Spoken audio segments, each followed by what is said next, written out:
Hi everyone, and welcome back to my No Buy Year. Today's question is, do you have to be a minimalist to be a conscious consumer?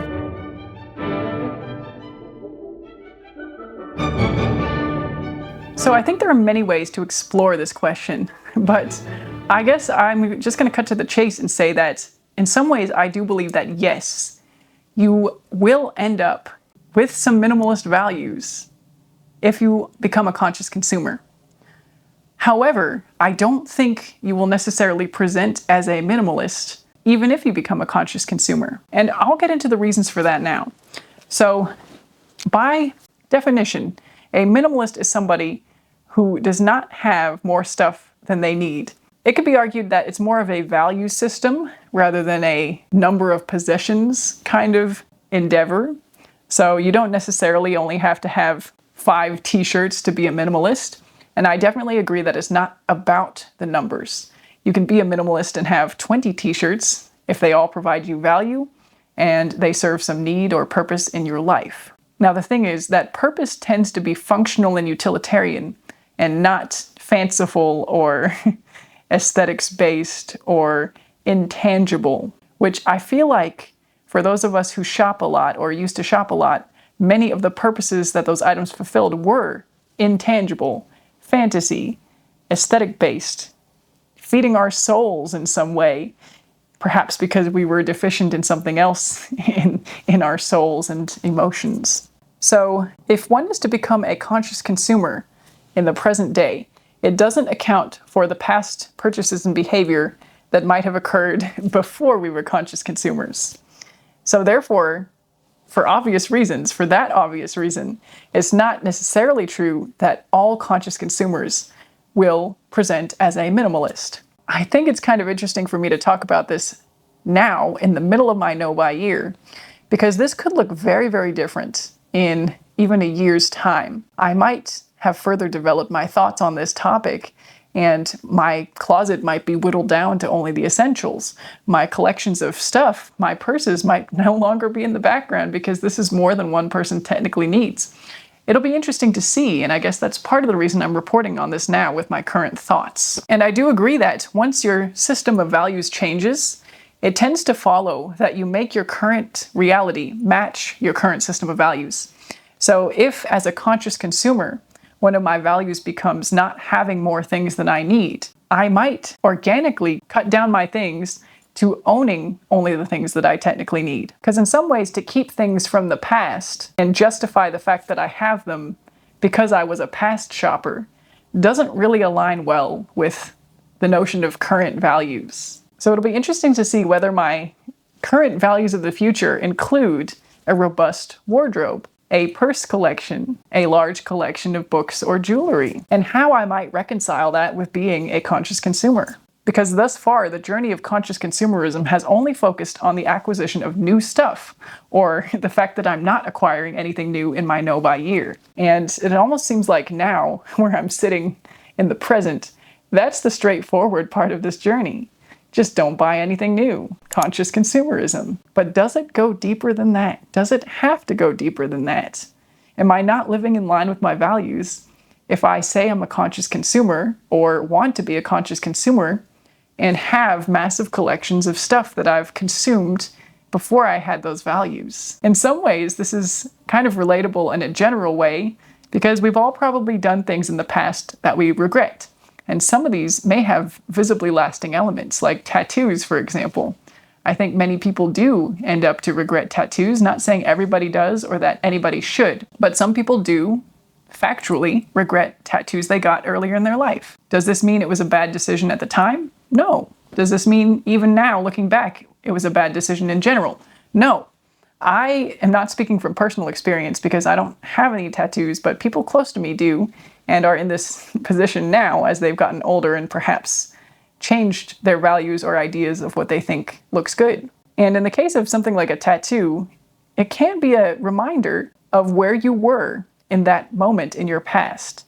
And that can be a lovely thing, even if the moments are not all lovely moments. It can be a helpful reminder, even if what it's reminding you of isn't necessarily something wholesome and positive. And in that way, is the fact of having stuff from my previous consuming habits a helpful reminder of what I don't want to return to, of the habits that I overcame? Or does it represent a collection of stuff beyond what I can actually reasonably use and appreciate? I do think it's a little bit different when we're talking about physical objects in our lives versus tattoos inked onto our skin. So it's not a perfect parallel, because obviously we have to deal with those objects in our lives on a day-to-day basis, or we have to store them even if we're not physically dealing with them.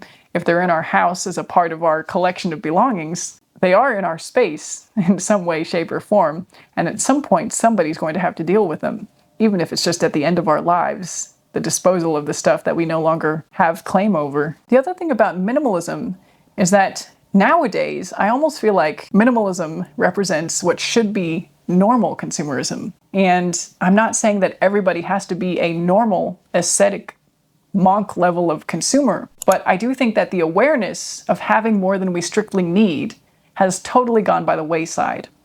I don't think there's anything wrong with having a large makeup collection or a large wardrobe, but I think what we consider large these days has become inflated, and that is where part of the problem lies. And then when we see larger and larger examples of makeup collections or wardrobes, our own perception becomes inflated. And I've talked about this many times before, but not quite in the same context. To me, it's a little bit different when you think of your own personal goals of where you want to end up with the amount of stuff that you may keep as a conscious consumer. So for example, I think, again, for myself, it's reasonable to have a larger than average wardrobe and perhaps a larger than average purse collection, because those are things that I truly do enjoy and get value out of. But what I can't speak with authority on yet is whether this collection is too large for me to think of myself as a conscious consumer, whether my wardrobe is too large to continue to view myself as living in line with my values. I think that knowledge will come as I am more and more aware of what I actually use and value versus what I don't. And I recently shared that my perspective is shifting on that even now as I speak, as I live. I passed one of my Gucci lipstick containers. I took the lipstick out of it because the actual product doesn't work for me. And I realized that I don't need to keep the container if it's not serving a real purpose in my life. And while that sounds like a stupidly obvious realization to somebody who has no attachment to material things, for somebody who had a shopping issue and for whom the aesthetics was very important in acquiring that Gucci lipstick, that represented a major shift of values and awareness around stuff, around shopping, around consuming, around consumer goods. So I can't say whether or not I'll have more and more of those realizations. I hope I do. But I can't tell you what they'll be or when they'll happen and what the results of those will be. Whether it means I'll become an extreme minimalist, whether I will have a completely whittled down wardrobe.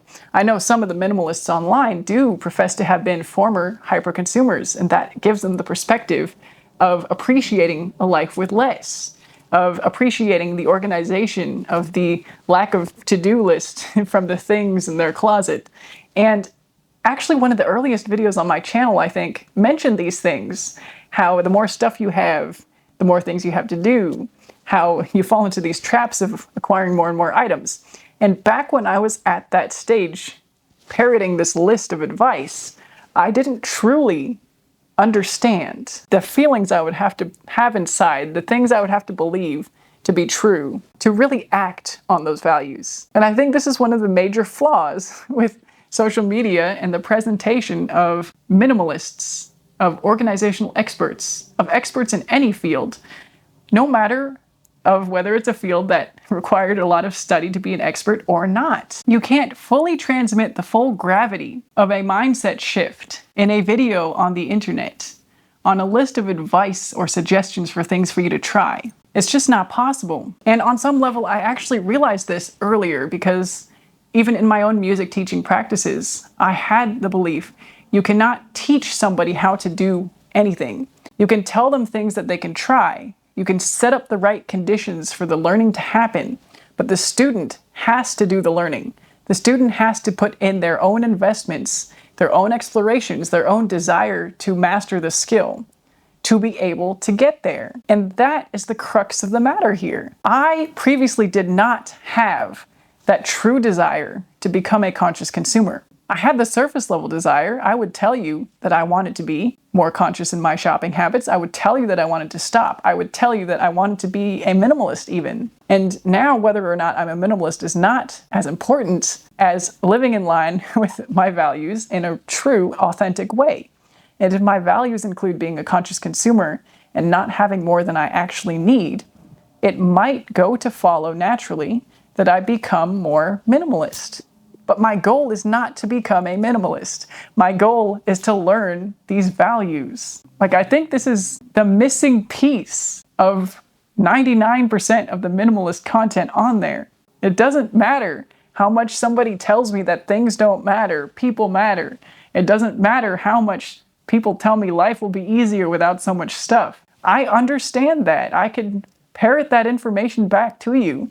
It's like I'm a fifth grader taking a test and just writing in all the right answers, but I don't have the fundamental understanding of the subject. Perhaps one could even argue that that's exactly what happens at schools. We learn how to parrot the information or memorize the information we need to pass in certain subjects and even recall the information on a surface level. But unless you become a true master of the subject based on your own personal interests and desires and need to know, the passion, then you're not going to have true mastery of a subject. You're not going to understand the full picture. I don't really understand the significance of the Pythagorean theorem and how important it is in the mathematical world. And not everybody can know everything. We have our own narrow fields of passion and subjects we will be an expert in. Am I saying that I'm starting to become an expert in living a more minimal life? Becoming a more conscious consumer? I don't know, but I do feel like I'm earning a little bit of the expertise, at least in my own life, my own conscious consumerism journey. I'm becoming more of an expert by doing this work of exploration. And I do have a hunch that I will become more minimalist in being a conscious consumer. And with that, I will leave you for today. Bye for now, and I will see you in the next one.